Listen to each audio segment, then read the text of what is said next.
చాలా మంది ఒకేసారి అనుకోకుండా ధనమొచ్చినా, బంగారమొచ్చినా, లేదు అనంటే అనేక మంది అట్లాంటి ఒకేసారి వచ్చే ధనం అంటే గుప్త నిధుల్లాంటివి, లంకె బిందుల్లాంటివి ఇట్లాంటివేమైనా దొరుకుతాయా అని జాతకాలు చూపించుకుంటూ ఉంటారు. అలాగే వాళ్ళ రాశిలోనే అలాంటి నిధులు దొరికే అవకాశం ఉందా అని అనుకుంటూ ఉంటారు. అలాగే చాలామంది ఈ నిధులని తవ్వడానికి అనేక పురాతన ఆలయాలకి లేదా ఎక్కడెక్కడో సుదూర ప్రాంతాలకి, అడవుల్లో గూడా తిరుగుతూ ఉంటారు వీటి కోసం. ఎందుకంటే ఆహ్, గత శతాబ్దాలలోని ఉన్న రాజుల కాలం నాటివి కానియండి, ఇట్లాంటి బ్రిటిష్ కాలం నాటి అప్పటి కానియండి, ఇట్లాంటప్పుడు ఏవైతే ఆ బంగారు నాణాలు చలామణిలో ఉండేవి అప్పట్లోని, ఇప్పుడున్నట్లుగా ఉన్న మెటల్ గాకుండా బంగారము, వెండి ఇట్లాంటి నాణాలతోని చలామణి అది జరిగేది డబ్బులు ప్లేస్‌లో. సో, ఇలాంటివి ఎన్నో ఒక పెద్ద పెద్ద కుండల్లోని, పెద్ద పెద్ద పాత్రల్లోని కూడాను ఈ నిధినంతా గూడా దాచిపెట్టేసేసి ఒక అండర్ గ్రౌండ్‌లో అంటే వాళ్ళకి ఏ ప్రదేశం అయితే అటవీ ప్రాంతంలో ఏది ఎక్కడ కాస్త గుర్తుగా ఉంటుందో అలాంటి ప్రాంతాల్లో వాటిని తవ్వి పెడుతూ ఉండేవాళ్ళు. ఇంకా కొన్నైతే మాత్రము రాజ్యాలు పోయినప్పుడు అనేక మంది రాజులు ఎక్కడివి అక్కడ వదిలేసి వెళ్ళిపోయి ఆక్రమించుకున్న టైంలోని ఇట్లా గూడా చాలా వరకు భూమిలోని అనేక నిధులు ఉండిపోయిన పరిస్థితులు గూడా ఉన్నాయి. ఇప్పుడంటే పరిస్థితులు మారిపోయినాయి గాబట్టి దశాబ్దాలు, శతాబ్దాలు ఆ కాలం నుంచి మనం ఇప్పుడు ఒక వేరే యుగంలోకొచ్చేసాము.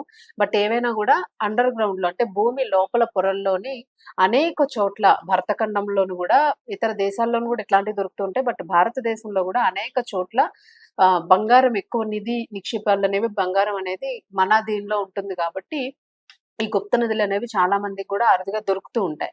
సో, ఇట్లాంటివి తవ్వడానికి ఒక పనిమాల చాలా మంది ప్రయత్నం చేస్తూ ఉంటారు. అడవుల్లో తిరుగుతూ ఉంటారు చాలామంది. ఆ వేటలోనే ఉంటారు. అనుకోకుండా కొంతమందికి గుప్త నిధులు దొరుకుతూ ఉంటాయి. మరి అలాంటి ఘటన మనము ఏడాది పాటులోనే ఒక 2, 3 అయినా చూస్తూ ఉంటాము. ఎవరో ఒకరు పొలం దున్నుతూ ఉంటే గుప్త నిధులుంటాయి. బావి కోసం తవ్వుతూ ఉంటే గుప్త నిధులు బయటపడుతూ ఉంటాయి. ఇట్లాంటి సందర్భాలను చూస్తూ ఉంటాము. బట్ ఏంటంటే అలా దొరికితే ఒకేసారి వాళ్ళు ఉన్న పనంగా ధనవంతులయిపోతారా అనంటే అది కూడా కాదు. అట్లా ఏదైనా దొరికింది అనంటే ఖచ్చితంగా ఈ గుప్త నిధులను మళ్ళా గవర్నమెంట్‌కి సంబంధించిన వాళ్ళ అండర్‌లోనే వాళ్ళకి ఇచ్చేసేయాల్సి ఉంటుందనమాట. వాళ్ళకి అప్పజెప్పాల్సి ఉంటుంది వాటిని.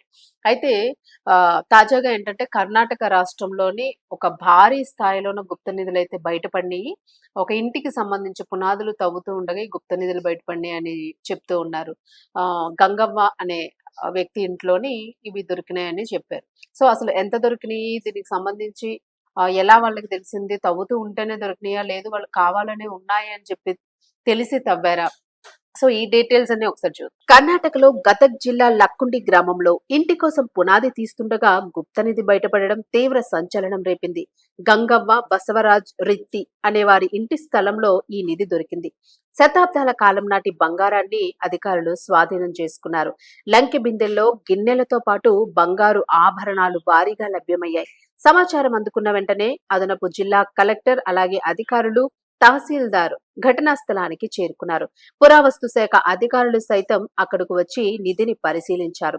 లభ్యమైన బంగారు ఆభరణాలు ఏ కాలానికి చెందినవో అనే అంశంపై దర్యాప్తును కొనసాగించారు. లక్కుండిలో లభ్యమైన నిధిని స్థానిక వినాయకుని గుడిలో భద్రపరిచారు. ఆలయానికి కట్టుదిట్టమైన భద్రతా ఏర్పాట్లను చేశారు. గంగవ్వ బసవరాజ్ ఇంట్లో లభించిన గుప్తనిధిని చూడడానికి ఎక్కడెక్కడి నుంచో వందల సంఖ్యలో జనం అక్కడికి తరలివచ్చారు. ఇక లంకె లభించిన చోటును అధికారులు మార్కింగ్ చేసి అక్కడకు ఎవరూ వెళ్లకుండా చూసుకుంటూ ఉన్నారు. ఇంకా ఏవైనా ఇతర నిధులు దొరికే అవకాశం ఉన్న నేపథ్యంలో అక్కడ అధికారులు పరిశీలిస్తూ ఉన్నారు. ఏది ఏమైనా ఈ బంగారాన్ని ప్రభుత్వానికి అప్పజెప్పాల్సి ఉండడం గంగవ్వ కుటుంబాన్ని కాస్త ఆవేదనకు గురిచేస్తూ ఉంది. ఎందుకంటే ఇంతటి గుప్త నిధి దొరికితే ఒక్కసారి అమాంతంగా కోటీశ్వరులయ్యే అవకాశం ఉన్న నేపథ్యంలో ప్రభుత్వానికి ఇచ్చేయడంలో వారికి కాస్త సందిగ్ధం అనిపిస్తోంది అంటున్నారు ప్రజలు.